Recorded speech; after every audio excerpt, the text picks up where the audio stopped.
18 June সকাল 10টায় ময়মনসিংহ নগরীর গাঙ্গিনাপাড়া এলাকার অলকা নদী বাংলা কমপ্লেক্সের দ্বিতীয় তলার 0 পয়েন্ট মোবাইল শপ নামের দোকানের সামনে যায় 3 যুবক। কয়েক সেকেন্ডে শাটারের তালা ভেঙে ভেতরে ঢুকে 7 মিনিটের মধ্যে লুট করে প্রায় 250 মোবাইল সেট ও নগদ 8 লাখ টাকা। এর আগে 17 জুন রাত 12টার দিকে নগরীর জিলা স্কুল মোড়ের এক ব্যবসায়ীকে হাত পা বেঁধে মারধর করে বাসায় লুটপাট চালায় দুর্বৃত্তরা। এ সময় বাসা থেকে 23 লাখ টাকা ও 1.5 ভরি স্বর্ণালংকার নিয়ে যায় বলে অভিযোগ ভুক্তভোগীদের।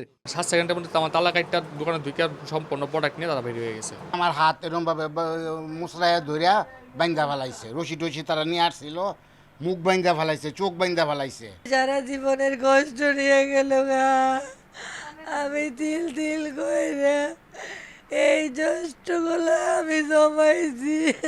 ময়মনসিংহ নগরে বেড়েছে ছিনতাই চাঁদাবাজির ঘটনাও। গত 16 জুন ভোরে নগরীর মিন্টু কলেজ রেল ক্রসিংয়ে রিকশা আটকে ছুরি ধরে যুবকের কাছ থেকে ছিনতাই করা হয় মোবাইল মানিব্যাগ। একই দিন সন্ধ্যায় মাসকান্দা এলাকায় একইভাবে ছিনতাইয়ের শিকার হন এক ব্যাংক কর্মকর্তাও। এছাড়া সম্প্রতি নগরের বাঘমারা এলাকায় শাপলা নার্সিং হোম অ্যান্ড ডায়াগনস্টিক সেন্টারে চাঁদা না পেয়ে মারধর করা হয় মালিককে। রেহাই পাচ্ছেন না চিকিৎসকরাও। তাই চাঁদাবাজদের রুখতে রাস্তায় নেমেছেন ক্লিনিক ডায়াগনস্টিক মালিকরা।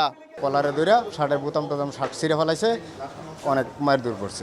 আশা করব যে খুব অল্প সময়ের মধ্যে উইদিন শর্ট টাইম প্রশাসন চিহ্নিত সন্ত্রাসী চাঁদাবাজ যারা আছে তাদেরকে গ্রেফতার করবে, আইনের আওতায় নিয়ে আসবে।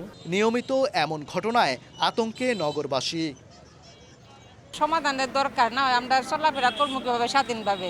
সিকিউরিটি গার্ড নিয়োগ দিছি, দেওয়ার পরেও আমরা আতঙ্কিত থাকি, ভয়ে আছি, আতঙ্কে আছি।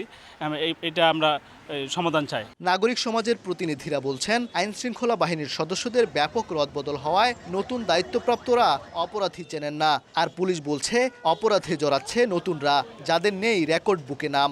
আইন শৃঙ্খলা বাহিনীর অনেকটা নিষ্ক্রিয়তার কারণে তারা দৃশ্যমান কোনো টহল, পিক আপ ভ্যান, এমনকি রাস্তায় যে চেকপোস্ট ছিল সেটি করা হচ্ছে না।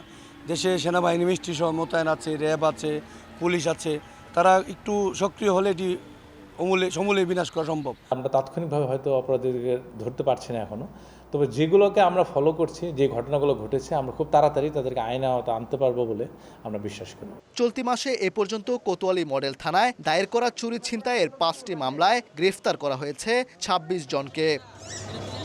আশ্বাস নয়, অপরাধ দমাতে আইনশৃঙ্খলা রক্ষাকারী বাহিনীর দৃশ্যমান ও কার্যকর পদক্ষেপ দেখতে চায় নগরবাসী। তবেই আতঙ্কের নগরে ফিরবে স্বস্তি। ওবায়দুল হক, সময় সংবাদ, ময়মনসিংহ।